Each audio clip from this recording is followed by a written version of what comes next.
stores anymore either. Finally, a cool and unique clothing line just for women. Dope tees and hats for the patriotic, concealed carry, and 2A girl. So what are you waiting for? Go check out carrygirlgear.com today.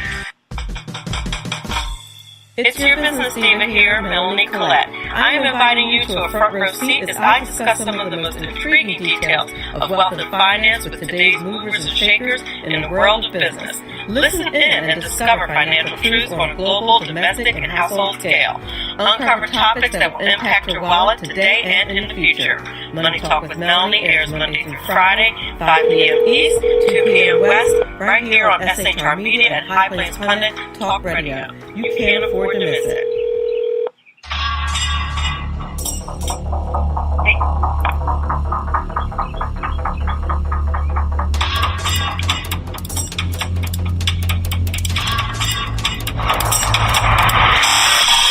Show on the SHR Media Network, Sackheads Against Tyranny. On shrmedia.com, go there quick like a bunny, 11 p.m. Eastern, 8 p.m. Pacific, every Wednesday. Live and direct on the SHR Media Network. shrmedia.com. Be there.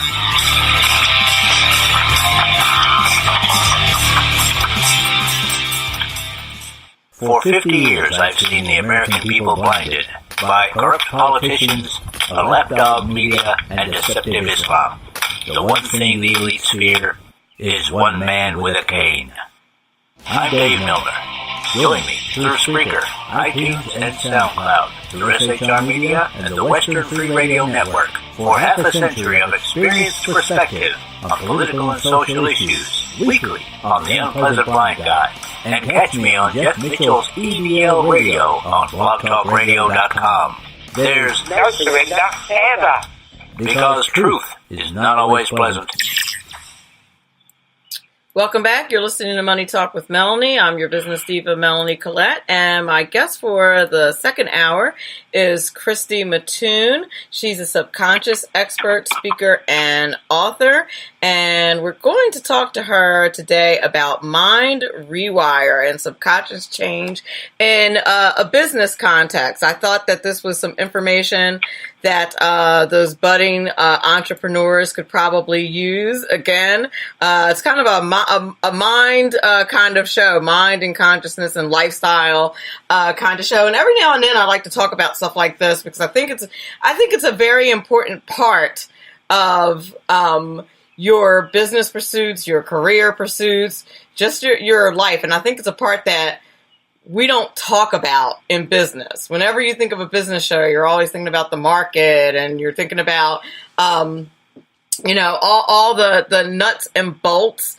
of entrepreneurship and of business and of finance, but you're not, people rarely ever talk about the spiritual side and the part that drives us and the mechanics of what drives us. And I think that part is really important. Like I said in the opening of the first show. So without further ado, my guest for the second hour, Christy Mattoon. How are you?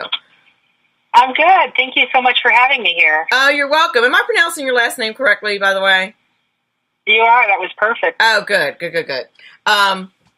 So this is your first time on the show, so I'm hoping that you can give the audience an idea about your background. I don't think subconscious mind expert is a common descriptor. Like, you don't ever see anything on Indeed for, ads for subconscious mind experts. So that's not right.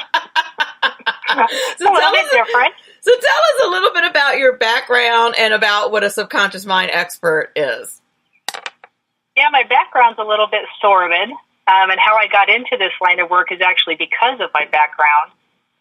So I basically came from a place, from a kind of tortured childhood, I guess you could say, and not really recognizing or knowing that. At the point that I got super sick, I was a pastry chef for 20 some odd years, and everybody always said the same things to me. It's your diet, it's, what you've been eating. Obviously, a pastry chef's not the most healthy thing in the world to do for a living. And my body was basically falling apart. I had hit 300 pounds. They were calling me a hormoneless wonder because you do blood panels and there's like no hormones left in my body. And it was just all this huge stress load. So I just started changing everything, trying to figure it out. And basically what they had told me was, you're knocking on death's door. Like, you either start losing the weight and really start trying to change this, or you're probably going to be done. So I did start doing the typical, which was exercise and diet and all the stuff that everybody, normally goes for first, and got through the weight, got back down to 150 pounds, started regaining some of my health. And what I had noticed was there was something that still was deeply not right. At some point, I had ended up in a psychiatrist's office and did all the therapy and all, again, the typical things that we all do. And what I found out was that I didn't remember my childhood, and I didn't even know that I didn't know it, which was kind of one of the more interesting parts of it. And in not knowing that I didn't know my childhood and all the things that had happened in our childhood, it was the chemicals and hormones that were left in my system. So all the cortisol, right, the stress hormones, all the fight and flight, the things that get locked into your system, I was still living under that as an adult. And when I finally recognized that and started changing that part of it, which is what equates to the subconscious mind, all of a sudden the disease processes started changing. The weight was already gone. My diet was under control. I was doing all the right things. It was the stuff that was locked in my subconscious that was keeping me sick. And when I recognized that, everything changed. Interesting. Now, I've heard that before, and I think it's anybody who's been through probably any kind of therapy or any kind of stressful childhood, whether they remember it or not, probably has heard similar diagnoses, if that makes sense. Yeah. Absolutely. And has had it explained to them that way. So, and there are some people, especially, and this show is in a Christian context. In other words, I'm not afraid to say that that I believe in God. I'm not afraid to mention Christianity. There's a lot of people in the media who don't do that. I don't really understand why. I guess it's a turnoff to some people, or they think that you're trying to baptize them through the internet. I don't know. I don't know. That's funny. I'm just telling you what I'm into, not trying to baptize you through the, just telling you what my thing is. If it's your thing too, great. If not, I hope it will be someday. But I'm just telling you what my thing is. But I think that there are a lot of Christians who don't, there's this section of Christians, I should say, that don't think that that's a real thing. And I have a problem with that, to be honest, because I think it is. Well, and I do too. Yeah, I do too, honestly, because I was born in a Christian home. My granddaddy was actually a preacher. But I tell these stories all the time. It's just the same old, same old. And we were beat over the head with the Bible. So my understanding of it was not a good thing. Right? I mean, it was, again, you're kind of a tortured soul at that point because you're afraid to do anything. And I think that was part of the stress load. Coming out the other side of it was recognizing that what God is to me isn't necessarily what's written in that book. Coming out on the other side of it for me, and I love the stories. I mean, we were, brought up with all these things, and the idea of the cross is, such a beautiful thing. But there was a component to it that just didn't make sense. And the component that I understand now is that the physical body was made a certain way, and it works a certain way. And whether you're a Christian or not, that still works for you. That physical body is yours. It was yours to take care of. It's yours to do with as you will. And when you understand how it works, the chemicals, the hormones, the idea of the subconscious mind, even the God aspect of it, it's interesting how you can line all of that back up and totally change who you are and who you think you are based on what happened in your past. And I don't think that that's necessarily against what's in the Bible. I would argue that's aligned with what's in the Bible. But now, I believe so. I believe so now too. But when I was figuring that out, it didn't make sense to me. Oh, okay. And now, what I would argue is that there are a lot of people out there that don't teach it correctly. That would make you think that that's not that it doesn't align with what's in the Bible. I would argue that. Yeah. I would agree with that there are people who do, and if you don't read it for yourself, it's very easy to get to get misled, and it's unfortunate that people will use the Bible that way to like really mess people up and turn people against God. You know, which is and I think that happens with a lot of everything. Yeah. You know, and if you're talking about the subconscious part of it, what we're really talking about, the subconscious itself is just a concept. And I just actually did a YouTube video on this. It's not even a real thing.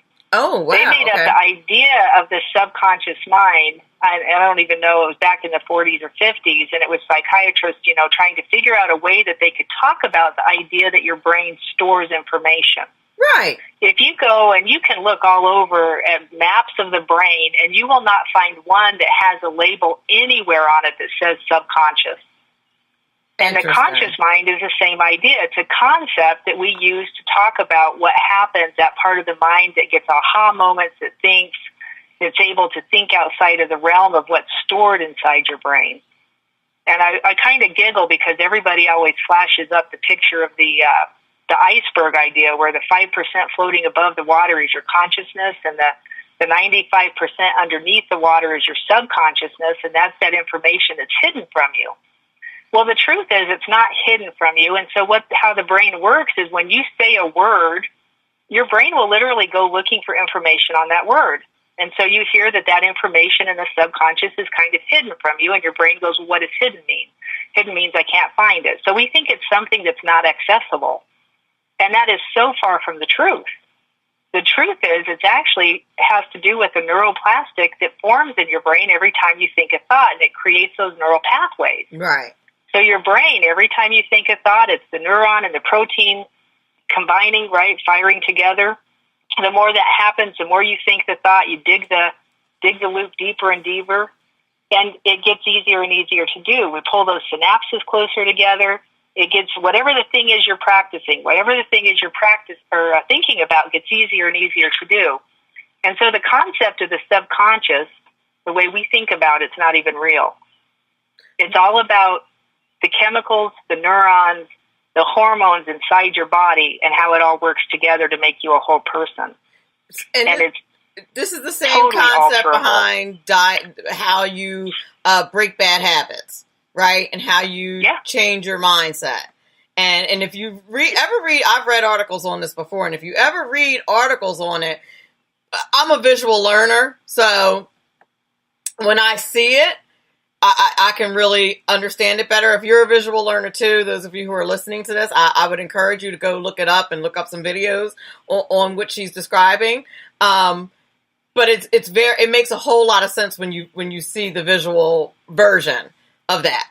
Right. And I think like you said earlier, I think that the Bible aptly describes that process. It just doesn't describe it the way you just described it, but I think it describes it nonetheless. You know what I mean? It doesn't describe it doesn't describe the details of the reasons why it happens that way. It just says that it happens. It just tells you what to do. The Bible wasn't written from a scientific standpoint. It was written from a spiritual standpoint. Right. It was written in a language that doesn't even translate into our language. Right. Sure. It was written in Jewish idioms, and it was written in Hebrew, and it was written in Aramaic, and some of the words just don't translate. So we don't even really have an accurate translation. Right. And I think it's super interesting when you try and draw the parallels and bring it across, you still come up with the same information. Right. And the idea of the subconscious mind being something that's all alterable, to me, gets really interesting. Because that literally means you can pretty much do anything if you can program or train your brain to think you can do anything. It's totally what you believe. Now, I've always thought that, like, especially since there's YouTube now, like brain surgery, YouTube video. Like, totally, like, the mind's endless. I'm joking, but only a little bit, though. Like, Well, it's all what you learn, right? So, I mean, whatever you were taught, and this is where, for me, like, I work with a lot of people with PTSD, with, huge traumatic issues in their background. And the deeper or the younger they were when the thing happened, usually it's harder to flesh out. Usually it's harder. And literally, if you think of yourself on a timeline, you have to get a minute before that thing even happens. You know, the brain, the subconscious mind, theoretically, doesn't understand time, which is why if something happened to you at 2 years old and now you're 57, and you still have those attributes of that 2-year-old, that's where that comes from. And you don't know You changed to go get it either. Oh, no. No, it just starts happening. It's all the patterns, the cycles. People tell me all the time, I just feel stuck. It's the glass ceiling, like you're talking about. This is a business show. It's the glass ceiling in a business. I can't get over this. What is this? What is the glass ceiling? Well, it's something that you believe. It's something you were probably taught at a super young age, and sometimes it's not traumatic. Sometimes it's something super silly. Sometimes it's things that, and for whatever reason, you locked into it, and your, older version of yourself still believes whatever that kid thought he knew at the point that the thing happened. My best incident or understanding of it was a guy actually came to me with money issues and couldn't figure it out why he was always afraid he'd lose it, couldn't figure out why he always felt like he was going to lose his money. And he had a lot of money. He wasn't poor by any means of the word. And we started going back through some of the things that he thought were an issue for him, and all of a sudden the memory just came to him. He had a memory where he found a dime, and it was a really shiny dime, and he was probably 5 or 6 years old, so he was pretty young, super excited about finding this dime, and he opened his hand to show his mom, and an aunt was standing right there, and she reached over and snatched that dime out of his hand and looked at him and really sternly said, "You're just going to lose it anyway. Let me take care of it." Ooh. At the point that I talked to this guy, he was 63 years old. And this was still haunting him from the age of 5 or 6. And when we took care of that, guess what all of a sudden opened up for him? He lost the feeling that it was a feeling inside his gut that he was just going to keep losing everything. The feeling totally disappeared. And then he felt like he was free to go do what it was he was trying to do in his business. And I think that what people don't understand about what you're describing, about when you go through some kind of trauma, or even if it's just a sudden extreme feeling, I think the people who are in the Christians who are in the anti-camp, they don't understand that it is the feeling that it evokes that's the issue, because they'll say it's a spiritual problem, and it's like, no, it's actually not a spiritual problem. Actually, and sometimes, I'll be honest, sometimes it can be.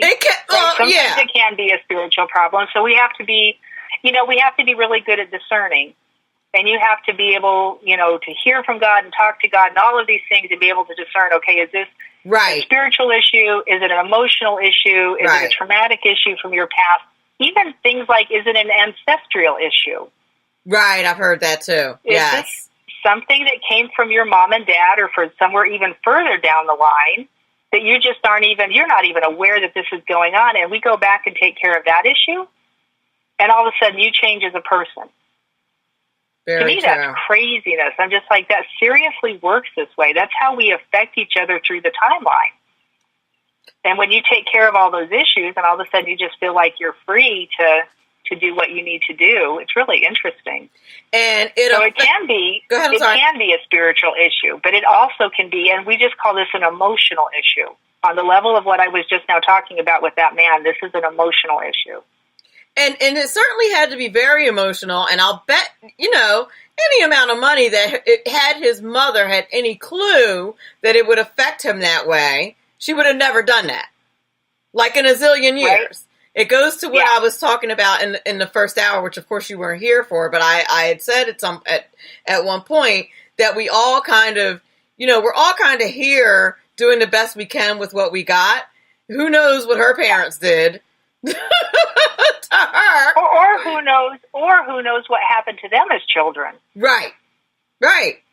Because that remnant gets locked in our bodies too. We get the stress load from whatever they went through. Exactly. Let me tell you, spending some time with my grandmother for a couple of weeks was eye-opening as far as my relationship with my own mother. Oh, wow. Absolutely. It's interesting, isn't it? Like the things Very. you don't know, and the reason you feel the way you do about something may not even be your issue. It You're might like, be you know somebody what? else's issue. Never mind. That is not on you. Right? Yeah. Not even your issue. Not even your. And when people realize that, sometimes it goes away immediately. Absolutely. Sometimes there's still work to be done. But you have to be open to. You have to be open to that, though, too, to understand that maybe you're not perfect. Maybe. Yeah. To examine the possibility that you might not be 100% right. Melanie, you would not believe how many people get on calls with me, and the first thing out of their mouth is, I need to tell you this first so you understand. I'm a Christian. And then they start going through their story, and I'm just like, whoa. Like, why is that such an issue? Well, but for some reason it is.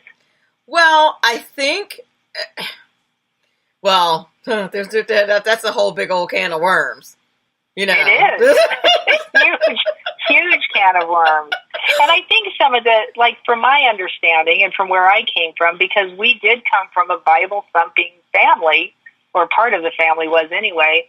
And it was literally shoved down your throat. There was no option. I think my mother thought the Bible was some kind of thing you were supposed to use to hit people with for whatever reason. So very effective. It's very effective if you hit people with it. Very effective. But the information doesn't come out of it when you just hit somebody on the head with it. So I don't know, bless her heart. She had her own stuff going on too. And I think it's when you understand that, Christian or not Christian, right? If you're stuck under the guise of the Christian attitude that, you know, and I think this is part of the thing that's wrong with it. We were taught that God was going to take care of all of it. Can he? Of course he can. Does he? Not always. He told you to. Well, and after the cross, he gave us the power. He told us to go work on it. He said we could go heal it. He said you're going to do greater things. And I just stand back and watch and go, wow, why aren't we?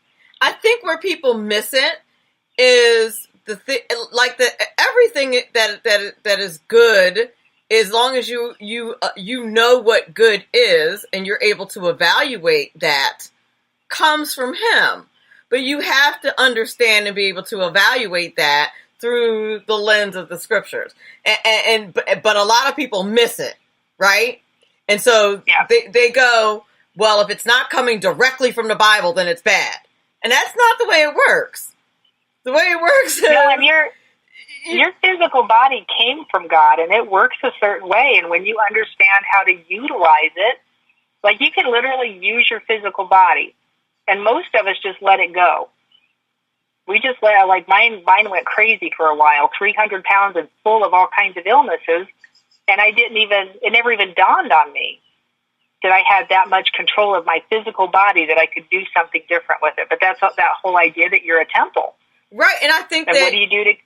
God gave you that capacity, though, right? Like, who gave you that ability? Who gave you that capacity? Exactly. So, in a way, that's still, the way I see it anyway, in a way that is still him. But people just think about it in the wrong.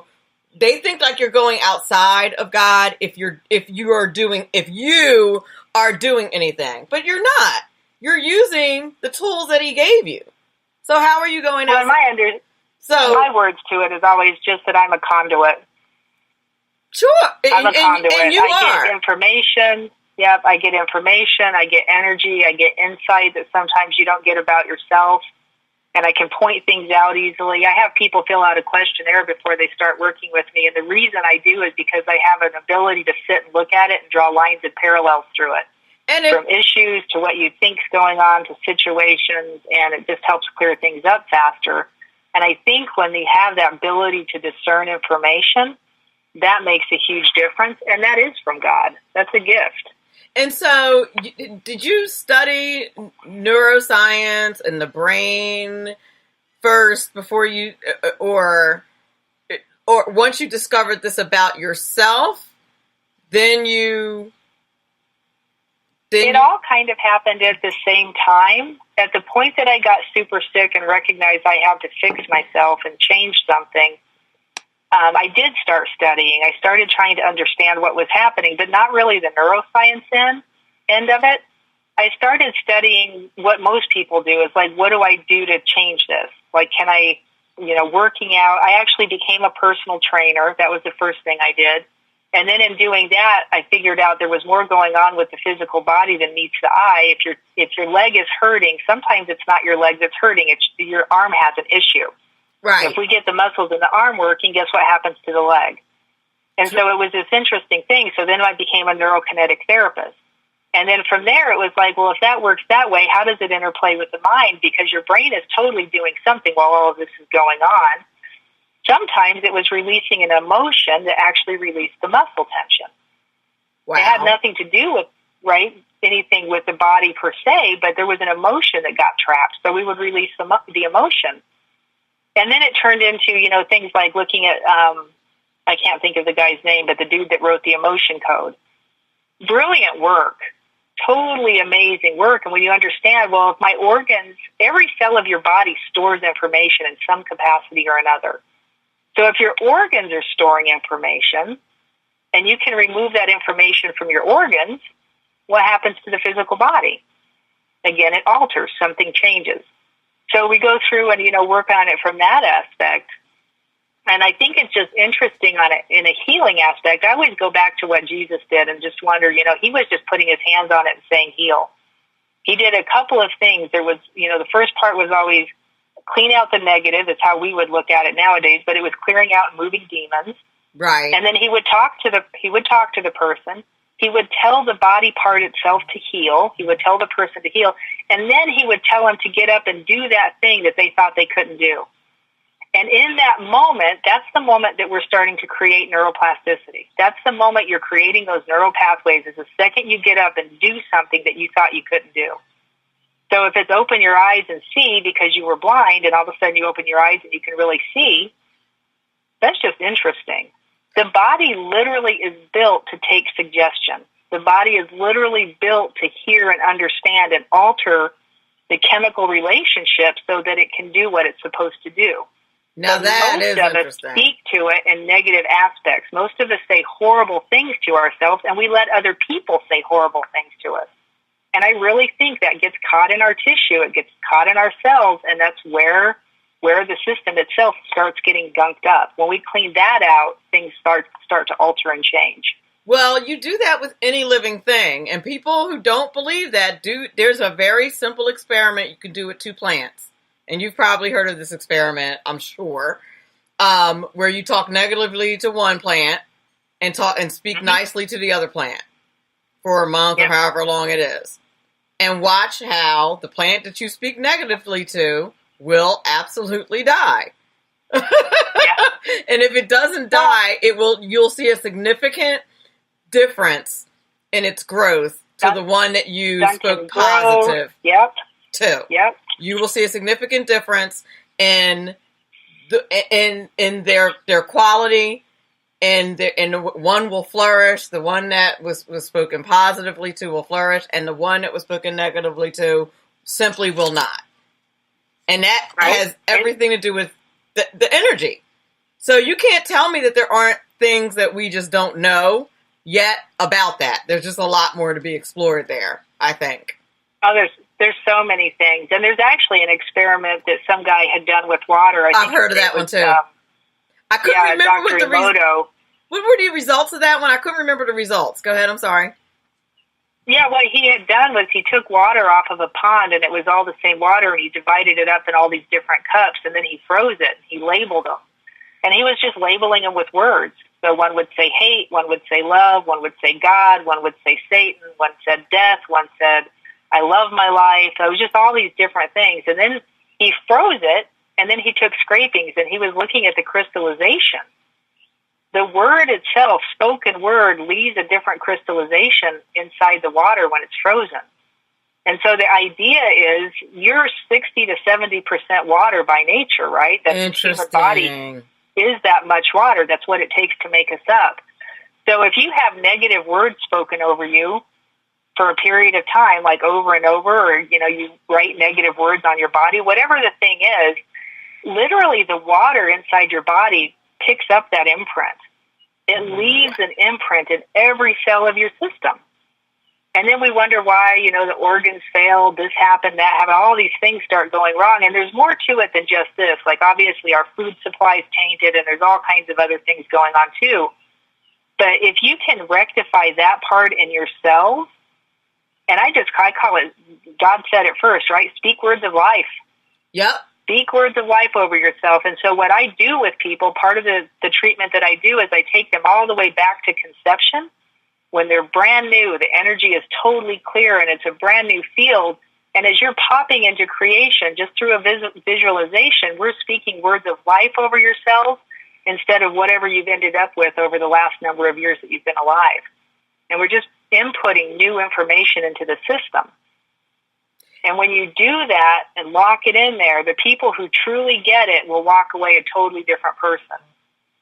And even the words that we speak to ourselves.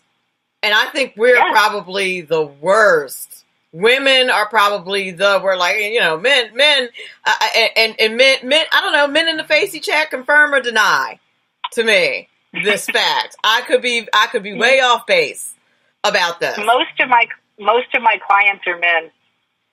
Really? So they most of my clients are men. So it's that false bravado thing is real. Yeah, and you know it's interesting too because they just won't talk about it. At least women give themselves the leeway to talk about it. Most men won't do that. But I think we say the most negative things to ourselves. I know I definitely do. I try not to, but I definitely. Some days I just say like some really horrific things to myself. And like to the point where I'm like, wow, Mel, really? Like, wow. And think about it, right? I'll give you a little thing that you can play with in a second. I'll walk you through one of the things I do with folks so you can feel how this actually works in your system. But my words to myself for years were, I hate you. And I was literally inside myself talking to myself and just going, I hate you. I hate you. I never even heard it for the longest time. And then I started recognizing it. And I was like, why on earth am I saying that to myself? And I could not figure it out, couldn't figure it out. At the point that it finally broke loose, I had been exercising. I was changing my body. The chemicals and hormones in my system were changing. I was starting to feel better. Some of the situations with the illnesses were starting to go away. I was talking to God more. I was actually listening to music, which made me feel better. It was just a crazy bunch of stuff going on all at one time. And one day in the gym, I literally heard, and it sounded like it came from behind me, I literally heard, I love you. And I turned around and looked, and there was nobody standing there. And I was just like, whoa, did I just hear that? And then I heard it again. And I was like, wow. And it was literally the spirit coming to me saying, hey, I love you. And I could finally hear it because I was open enough to hear it. And that was a defining moment for me. That was a huge change that pretty much changed. And that's when I actually started getting into this line of work. I was like, if it's the negative words that are stuck inside of our head in relation to the chemicals that are stuck inside of our bodies, there has to be a faster, easier way to change all of this stuff. It's true. Because sitting there... Mm-hmm. And I think that once unfortunately, I think that there's a bunch of marketing, new age people out there that have made it out to be like it's this woo-woo kind of thing, when it really isn't. Yeah. Oh, yeah. When it comes down to it, it's science. And then when you think about the fact that, I feel like anyway, me being an academic and all, when I feel like when I find out, because, you know, very, very, very smart. But I feel like if you know it's science, then it's just a lot easier to apply because it's science. I don't know. You know, it is sometimes. It depends on the person. And I work with people all over the world. I have clients in countries sometimes I've never even heard of. I have to go look them up to figure out where they're at in the world. And it's interesting with people. They'll sit there and listen to you, and they'll understand what you're talking about, and then they'll text you back later or call me back or email me or whatever and say, I can't do this. It's against my religion.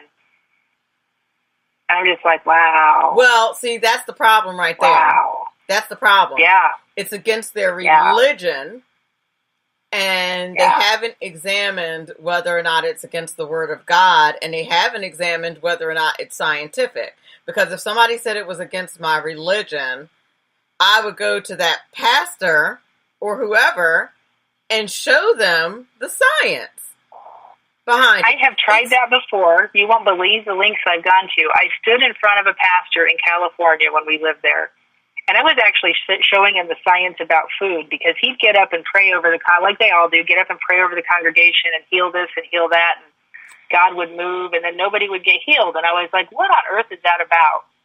And literally one day God was like, you're still eating the poison. Like, we can heal it if you want to heal it, but you're still eating the poison. You're going to get it again. Yep. And so people would get healed, and then they would get sick again. It would revert back, and it's always like, oh, man. And it was like, if you're going to continue to eat the poison, you're going to continue to have this issue. And I've played with some of this stuff enough, and I say played with it because to me it's just like, this is the craziest game in the world. I will talk to my food. I'll tell it. I will ask it, are you going to help me or are you going to hurt me? Because sometimes you can't tell what's GMO and what's not, or what has been sprayed with glyphosate or what isn't, right? So that whole thing, and if it's poisonous and it's going to affect your physical body, you're going to have an issue. The physical body is going to have an issue. So I started talking to my food, and what I noticed is you can actually feel it. The energy of the food itself changes, and the nature of the body is to run from poison. It's to run from danger. True. And you can actually feel the difference. So I kept training my body to feel that on a deeper level. And I found it interesting. This pastor, I was trying to talk to him about this whole thing, and he just wouldn't even, he looked at me, what he actually told me was, I can't get on your platform with you. But if you understand, like, wow. If you understand the basics of biology, the most basic biology, in my mind, this would make sense on the most basic biological level. Plants, humans. When we first got here, that's what we ate. Like, to me, like that would make a lot of sense. It's like, even with the fact that there's still a lot that we don't, it's like, but like I said, I think part of the problem is we have a lot of false witnesses out here who have taken these things and, for lack of a better expression, bastardized these things and turned them into something like the burning of sage. I read an article, somebody posted it on Facebook, and it was a scientific article about the chemical aspects of burning sage and what it does, how it explained the biology of what burning sage does. It actually pulls negative ions out of the air. It'll like your purify the air. Thank you. Just like the air purifier you bought for $300. Same principle. Like literally the same principle. And so you have these new age people that say a prayer and burn sage and, dance around your house. And so now you have pastors that are like, and listen, not for nothing, pastors are trying to protect their flock from spiritual, from demons. So, I can't blame them. You know what I mean? You're trying to protect your flock and the devil is crafty. So I don't altogether blame them for being overprotective, but if you read the science, of it, it makes perfect sense, since sage is a natural. There was no ionizer back in the day in the garden. No, there wasn't. There wasn't. And it's like every herb. It's like every herb on the planet has some kind of physiological part of helping your body heal or something. It'll do something in your system. Most of them are antibacterial, antiviral, antifungal. They kill everything. Oregano is amazing, but we don't need enough oregano for it to do its job. Right. And so, it's the typical thing that the enemy does. It just goes around causing confusion. Right. So let me walk you through a little protocol I do with people so you can feel some of what I do in action. So when I'm working with somebody that has confusion, right, you have some kind of distension in the system where maybe you want this, and we're back to the subconscious, conscious idea. So consciously you've been thinking, I want this, I want to feel this, I want to have this, I want to be this, whatever the thing is. I want a successful business. I want my business to be successful. I want to have the discipline to make my business successful. How would I do that? Let's go let's go the business route then. So think about your business, and I want everybody to kind of play with this for a second. I'm going to walk you through a process that I believe an angel showed me. So I was sitting in mine, I kept asking God, show me something easier, make this easier. Like some of the protocols we do are just absolutely ridiculous. So I kept asking for easier. I wanted to know what Jesus did. Nothing wrong with that. I'm just serious. I'm like, come on now, this is ridiculous that we have to tap on everything and go through all this muscle testing and all these crazy things we do. And so what showed up was this angel and gave me this thing and literally just kind of set it in my heart. And I was like, oh, and instantly I understood the way your system can work and how it can function together in correlation with the throne. And for people who are Christian or not Christian, I got shown two different ways, and I was like, oh, this is nuts. And people who don't believe all of a sudden start wondering, okay, what is out there? What else is there that I'm missing? Because there's a spiritual aspect to this. And so that's where to me, it got just really super interesting. So you're going to think about the thing that you're working on. So if it's your business, go through and just pull up all the thoughts you have. If you want to get super specific and there's one certain issue, just think about that one issue, that, specific thing. If it's just kind of in general, you can run it through in general, and then you might want to hone it down and get more specific once you get more information. So you're just going to think about it first. All the information is stored in your brain because that's what your brain does. So think about it. Normally I give people about 30 seconds. You're going to sit there and just think every thought you can think about whatever the thing is. And then with your awareness, what I want you to do is I want you to move that idea, the thoughts, all the stuff you've got going on in your brain, pretend like you've got a funnel in the top of your heart and just move all that information from your brain right down into your heart. Once you're in your heart, it can feel weird for a second if you're not used to doing something like this. So you'll feel something, but what you're looking for is the feeling. Let it sit there for a second and see if you can rectify it in your system. All your heart can do is produce oxytocin or serotonin. So it's either going to turn into love or compassion. So you'll notice the feeling. If it's confusion, it's going to change. Your heart's a transducer. It transduces information. And then I'll let people sit there in their heart for about 30 seconds.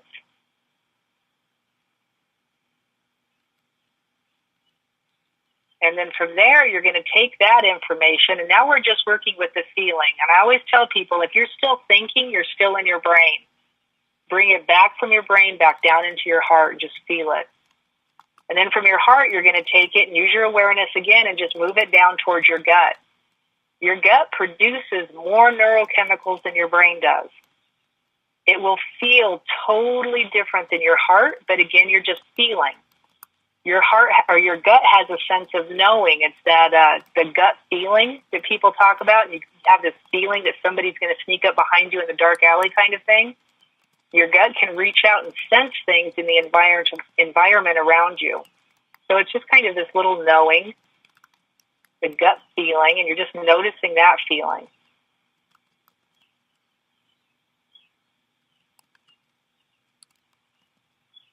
And then I tell people, when you're ready, take it from your gut, and you're going to move it all the way up into the universe.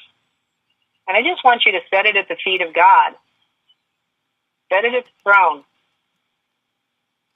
And then just notice. You might get a word, you might get a picture, you might get a vision, you might get a different feeling.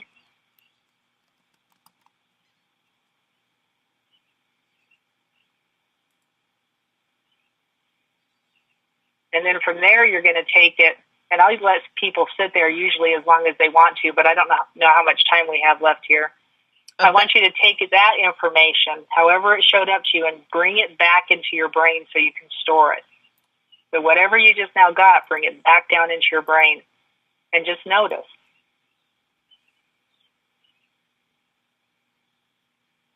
And then take a deep breath.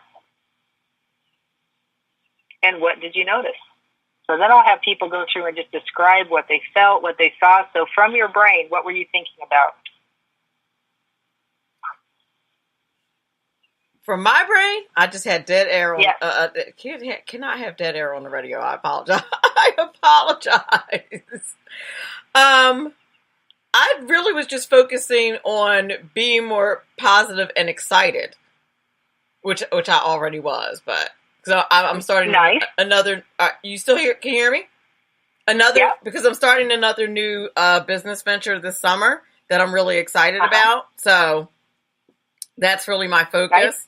But then when you brought it to your heart, what did it feel like? Oh, that felt fantastic, to be honest.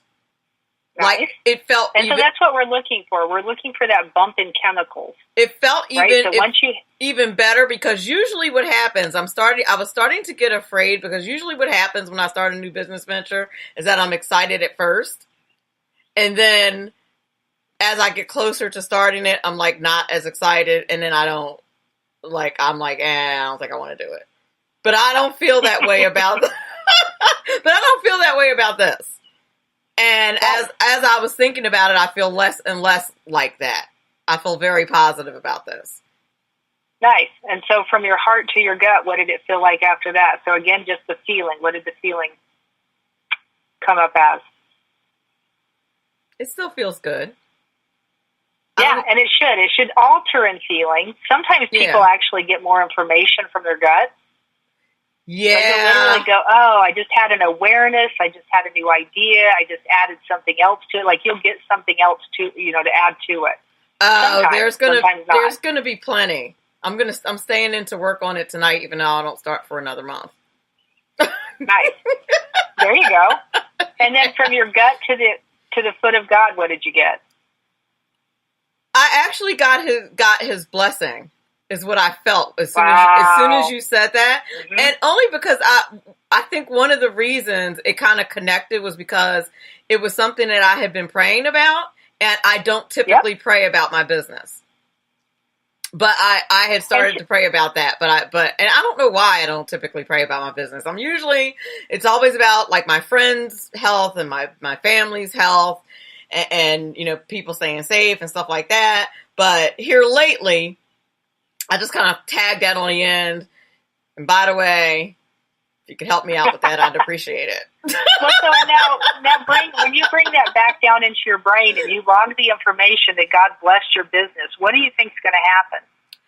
You're going to start acting in ways that blessing is actually going to come to life. And that's what the brain does. It gives you more information. You're going to go looking for information on blessing, and you're going to start acting out in ways that you're going to actually bless your business. God gave you the information that was blessed, and you're going to be able to run with it in a different direction than you probably ever even imagined. Indeed. And I think that, again, like is another thing that people miss with this whole conversation, is that I think what they think it means is that you're treating God as some kind of genie that's going to rain. Absolutely not. No. And that's absolutely not what it is. And I understand that, but I think sometimes people Christians especially, are not willing to have these kind of discussions. And so you never get to the point where you have this discussion and you realize that, no, that's like the opposite. What I've noticed, Melanie, with most Christians is what this does for them is make them aware that they can actually hear God's voice. Where they couldn't before, they'll start getting visions, they'll start hearing, they'll start getting new information that clearly they weren't getting before. And what it does is it alters their system chemically, which alters the way they produce and do things inside their life, including illness. The higher level chemicals heal. The other ones, the ones that make you feel bad, actually destroy. Absolutely. Right? They cause They're the ones that make you sick. Yeah. Yep. Right? So when you get those higher level chemicals, what this does for a person, and I've noticed this with quite a few people, is usually they just sit there and they're like, wow, because they haven't heard God's voice before. And all of a sudden they got a very direct word, you're blessed. This is blessed. But this is what it's going to look like. Even doctors tell you to stay positive. Why do they tell you that? But they never get into why they tell you that. Like if you get a bad diagnosis or something like that, one of the things that doctors tell you, it's really important to stay positive. But they never Yeah, get into why they tell you that. laughter is the best medicine. Sure. Right. Well, That's it's really why the important to stay chemicals heal. optimistic. Well, why is it important to stay optimistic there, Doc? Where's that on the prescription pad? No, seriously.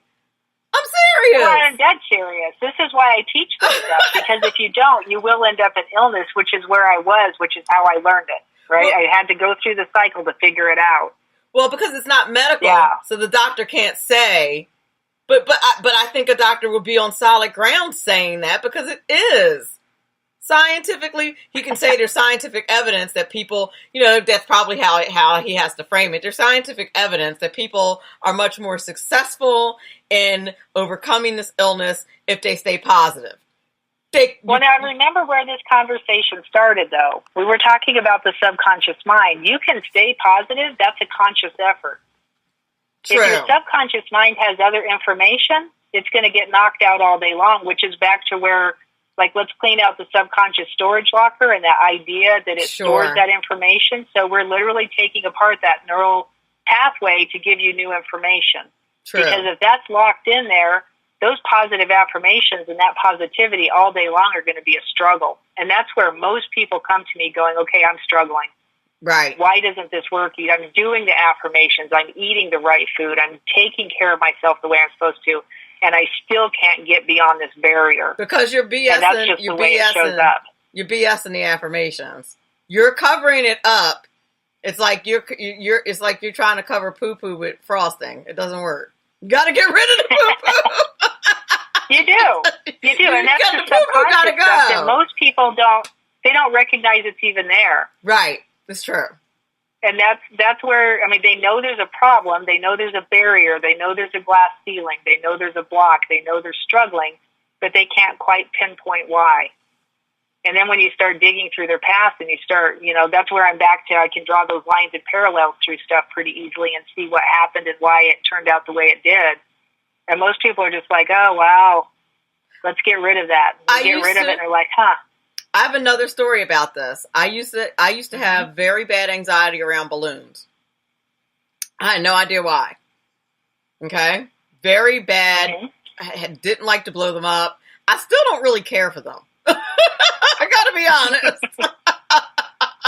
but I'm much better than I used to be. But I really, really disliked balloons. Found out there's pictures of me as a baby, like a 2-month-old. I always thought this picture is a kind of well-known picture in my family. This baby picture of me. I'm a first grandchild. Of me with this, what I thought was a ball. It's not a ball. It's a balloon. It's a balloon. Yeah, Uh-oh. It's a balloon. So somebody, popped. so of course now that there's Facebook and everybody and their grandmother has it, somebody thought it'd be awesome to share that picture. And my mom, I'm almost 50 by the way. This was like 5 years ago. This was like 5 years ago. So my mom says, yeah, that balloon popped and you really freaked out. You were only like 2 months old. And I was like, what? I said, do you know that I thought I was just a freak because I don't like balloons? And all this time. This is exactly what we're talking about, though. That's exactly how it happened. That's exactly. So here's what you do. Like, literally think about it. Think about the picture, the information that you do have, even the feeling. Right. The feeling that it gives you, and then take that information and drop it into your heart and let it transform. Yeah, your heart is a transducer. It can only do two things. It can give you the chemicals of love, or it can give you the chemicals of compassion. So you can amplify something good, or you can remove something bad. So pull that information about the balloon down into your heart and just feel it for a second. And then with your awareness, move it straight into your stomach and feel that there for a second. And then move that straight up into the universe and just leave it sitting there for a second. Yeah, that needs to be left with him. No. And then you bring it. That's why he gave you a brain. That's now you true. bring it back down into your brain and notice how it feels different. That's true. I need to pull that situation together. But I thought it was really funny. I was like, that would have been some good intel to have, say, 30 years ago. Mm-hmm.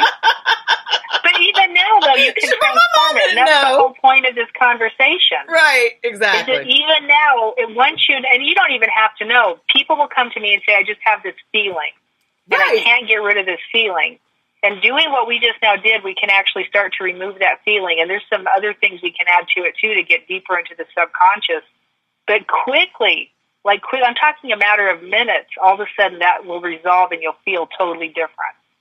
I'm good. Well, election season is coming soon, so I'm going to be around a lot of balloons because I'm involved in politics. So we'll see how it goes. I always end up getting the balloons for events. I'm like, how do I always end up the balloon girl? You guys know I don't like balloons. Why do you guys always make me get the balloons? It's not right. Maybe God's just trying to help me get through this. Well, and I can actually explain that to you on an energy level, too. There's a reason why that shows up all the time. That's part of the cycle and the pattern, right? Because that's what's stuck in your mind. Or stuck in your brain. Your brain goes looking for it. I'm like, please don't give me... I want to do anything but balloons. Great, get the balloons. I would just say let's transform it so that doesn't have to be that way anymore. That's what I would say. So you could go do something else instead of being stuck with balloons. Exactly. I definitely have to do that. Yeah. Listen, where can we get your book and what's the name of it? Tell us all that good stuff before we have to close the show. Yeah. My books are both on Amazon. I have one about autoimmune health, and it's literally the path I took trying to heal my autoimmune diseases and how I use these processes to help myself heal. The other one's called Change, Rewire Your Mind, and it's more about the process and the reason why I got to the point that I did, and then how to use it to actually aid yourself in changing and moving forward in your life. Right now, what I'm doing, you can find me at mindrewire.com is my web address, and I do sessions. I do private sessions with people. But one of the things I'm transitioning to is group work. And so I'm actually starting on May 19th, so the week after Mother's Day. We're starting a new group session, and what we do is every Sunday afternoon, actually, we go in and do group work, releasing subconscious issues, working to change the way we feel so we can feel that different feeling inside our body and lift up the levels of oxytocin and serotonin, the good neurotransmitters, so you feel different. I'm always talking to people about looking for the things that are holy, that are lovely, that are beautiful, that are righteous. Because when you're looking at those things, that lifts your level of chemicals up. It actually makes you feel better. There's a reason why God said to look at that stuff. Right. Inside your system, when we can keep our eyes focused at that level, the other stuff starts to change. We can make it happen faster when you can get into the subconscious arena, when you can start playing around in what we call the subconscious mind. And there's little tricks, physiology-wise, putting your body into different postures and positions that allow it to happen in minutes. Happens way faster when you use something like a whole brain state, or you use that cycle that I just now took you through. Could you imagine how big the Bible would be if Jesus put all the details in there when he told us to do it? when the Bible writers were writing? There is a train of thought that they didn't put all the information in the Bible. Well, of course, that's what I'm saying. There is a train of thought that there was more information written down that didn't get stuck in there at the time of Constantine and King James, right? So could you imagine? It's interesting that. I can actually. That's why the angel came and said, "Here, do this." Right, and here's the details behind why, just that one scripture that you just pointed out. Here's all things that are chaste, all these positive things are in front of you, and now here's a whole chapter on the scientific reason why I'm saying that. Here's how it works inside your body. The Bible would be it would be bigger than War and Peace. And for every scripture, there was a full-fledged explanation for why, a scientific explanation for why he was saying that.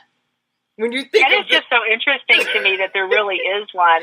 Right, I would tell I've people heard that are too. Interested, if you're interested in doing this group work, what happens inside of a group is the connection actually makes the work faster and it makes it bigger and better. Interesting. It's interesting, the connection part of us, which...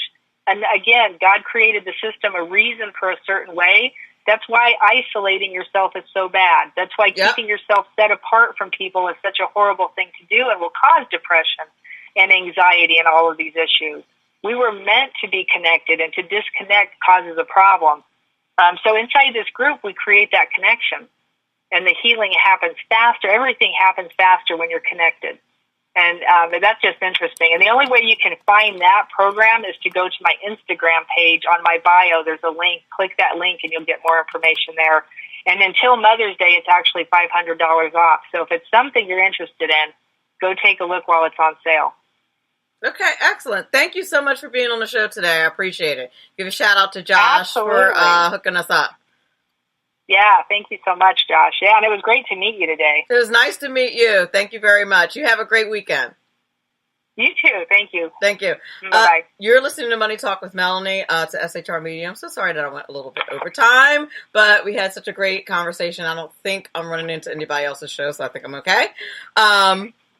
But anyhow, I want to thank everybody for listening. I want to thank my sponsors, John Campbell at Biz Social Personal Touch, Robert Houston at MrCreditRepair.biz, and of course the one and only Eva Rosenberg at TaxMama.com. I want to thank everybody for listening. If you're listening via SHR Media, or if you are listening via iTunes or any of the other downloadable applications, I appreciate you so very much. And remember, all of this is very important because after all, it's your money. Have a great weekend. Bye-bye.